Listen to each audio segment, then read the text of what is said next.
How do you know you're doing something wrong if you don't know the rules? Let's look at some common overseas business scenarios. Number one, Dan launched into a conversation about business immediately during his first lunch appointment in Mexico with a new business prospect. After he returned to New York, his Mexican prospect refused to return his phone calls or his emails. Number two, Joe put his new colleague's business card in his back pocket. His Japanese counterparts looked puzzled and they seemed to be staring at his back pocket.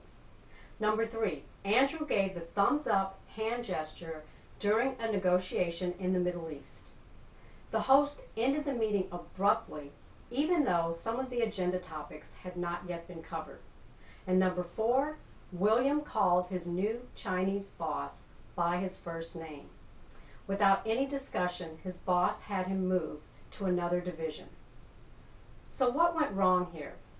In each of these scenarios, the American business person involved had no idea what went wrong. These are examples of real and common cross-cultural blunders that have led to lost business opportunities, damaged relationships, and ruined company reputations, all of which could have been avoided with the appropriate cross-cultural awareness training. My name is Karla Scott. Welcome to the series entitled 17 Mistakes to Avoid if you're planning to do business overseas. So let's look at mistake number one. Remember our first scenario where Dan had that first business lunch meeting with a new prospect in Mexico? He thought they had a deal to meet at noon, so he arrived 15 minutes early. He wanted to make a good impression. His business partner arrived 45 minutes after their scheduled time, and Dan was frustrated. Dan's reaction was to ask the waiter to hold off on bringing the menus while he proceeded to launch into a sales pitch. It obviously didn't go over well with his business prospect in Mexico because, as we said earlier, he refused to return his phone calls or emails. In the U.S., time is perceived as a valuable commodity that we save and spend and earn, and we feel it should be used efficiently. We even say in the U.S., time is money, right? Dan's goal was simply to be efficient, and that's why he chose to get down to business immediately. In most cultures, it is vital to cultivate a meaningful relationship with your prospect before they will even consider working with you on a professional basis. People don't do business with strangers in many parts of the world. So what was Dan's mistake? Dan's mistake was that he was in a hurry. He was unaware that cultures have different rhythms, different concepts of time, different expectations about schedules and appointments and deadlines. They even have different ideas about how long things should take, how long one should wait, and how many meetings you should schedule at the same time. Did you know that in some cultures it is common for an individual to schedule 4 different meetings at 9 a.m.? Societies can be categorized along a continuum based upon how they perceive and how they manage time. On the one end, you have those cultures that are called monochronic cultures. They reckon time precisely and they see time as linear. For example, if you were to have a 9 a.m. meeting in a monochronic culture, you would probably arrive 15 minutes early. On the opposite end of the spectrum, we have polychronic cultures, and those are societies that reckon time much more loosely. They don't see time as linear. In a polychronic society, if you have a 9 a.m. meeting, you probably expect the meeting to begin at about 9:45, 10 o'clock, 10:45, or even later. In some cases, a 9 a.m. appointment means you will meet before noon. It means you'll have one of the morning slots because they may schedule 4 or 5 different people to meet at 9 a.m. There are other societies where if you have a 9 a.m. meeting on Monday, it means that perhaps you will get in on Tuesday, perhaps you will have your meeting on Wednesday. There are no guarantees. So what are some examples of monochronic cultures? the United States, Canada, Great Britain, Sweden and the other Scandinavian nations, Germany, Switzerland, and Austria. Polychronic societies are Latin America, Southern Europe, the Arab world, Africa, and Southeast Asia. So what else do we know about polychronic cultures where time is not linear?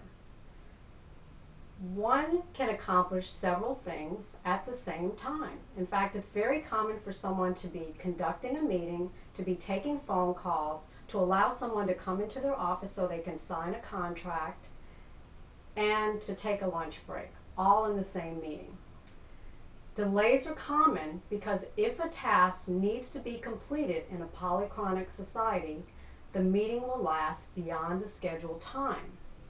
The next person in line is not offended because they know that their project will also be handled completely. In some cases, the concept of adhering to a rigorous schedule does not even exist. Think about that for a moment. Cross-cultural variations in how time is perceived can be a major source of conflict in international business. In fact, many experts agree that behind the language barrier, adapting to the pace and time values of a new culture is one of the greatest obstacles to adjustment for Americans doing business overseas. And how does this play out?